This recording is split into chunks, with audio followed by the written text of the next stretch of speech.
नमस्कार। आज मैं आपको एक कहानी सुनाऊंगी। तो कहानी ऐसी है, एक राजा था। नमस्कार। आज मैं आपको एक कहानी सुनाऊंगी। एक राजा था, बहुत ही धार्मिक, अच्छे संस्कारों वाला था। तो उसने एक मंदिर बनवाया। तो उसने कहा मंदिर में एक पुजारी नियुक्त करना चाहिए। तभी उसको एक ब्राह्मण मिला।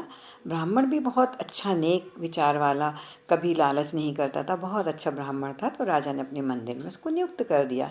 वो पूजा पाठ करने लगा राजा के मंदिर में। ऐसे बरसों बीत गए।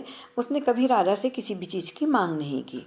बरसों बाद जब राजा के राजकुमार का विवाह हुआ, तो विवाह के बाद राजकुमारी जब महल में आई, राजा राजकुमार की पत्नी, तो जैसे वो रात में सोई तो राजकुमारी को नींद नहीं आ रही थी। अचानक उसकी नींद खुली तो उसने देखा कि पलंग पर एक सुनहरी सी तलवार रखी हुई है।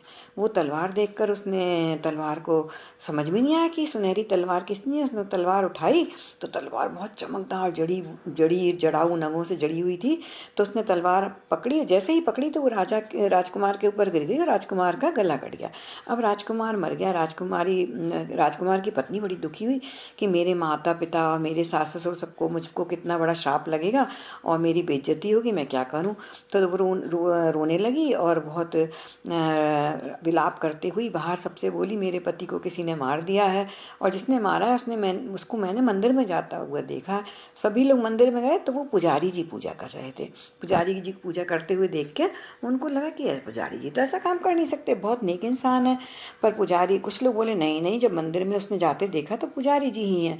पुजारी जी पर आरोप लग गया। अब पुजारी जी बोले कि मैंने भाई देखा भी नहीं, मैंने ये काम किया भी नहीं, मुझको आरोप क्यों लगाया गया है।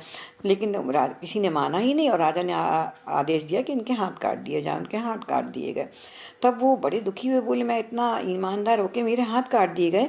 वो बोले कहीं किसी ज्योतिष से पूछें। वो शहर को छोड़ के चले गए, भटकते रहे। तभी कि उन्हें ज्योतिष जी मिले। उनके घर जाके पूछने के लिए जैसे ही पहुंचे तो तुमने देखा उनकी पत्नी बहुत गाली गलौज कर रही थी और जैसे ही ज्योतिष जी आए उनको बहुत गाली देने लगी। पर उन्होंने कुछ भी नहीं कहा। वो गद्दी पर बैठ गए। बोले हाँ ब्राह्मण जी, कहिए क्या हाल है। तो ब्राह्मण जी ने बोला मेरे हाथों को काट दिया गया, मैंने कोई पाप भी नहीं किया था। तब उनने कुछ ऐसी कहानियां सुनाई। अभी सुनाने के लिए समय तो नहीं है कि अब मुझे उनका सुनना ही पड़ेगा। जो जैसे ही कर्म करता है वो वैसा ही दूसरे जन्म में भोगना पड़ता है। तो ये सब हमारे अपने कर्म है। आपके हाथ कटे इसमें राजा कोई दोष नहीं है। अनजाने में चलते फिरते हमसे रोज कृत हुआ करते हैं और जो हमारे रिश्तेदार हैं जिनसे हम दुखी होते हैं और हम वो भी हमें जो प्रताड़ना देते हैं, वो सब हमारे कृत्यों का ही परिणाम है। तो कभी भी ऐसा ना सोचें कि हमें कौन परेशान करे। ये सब हमारे पूर्व जन्म के कर्म है और कोशिश करें इस जन्म में हम अच्छे कर्म करें और सुखी रहें। जय श्री राम, जय श्री राम।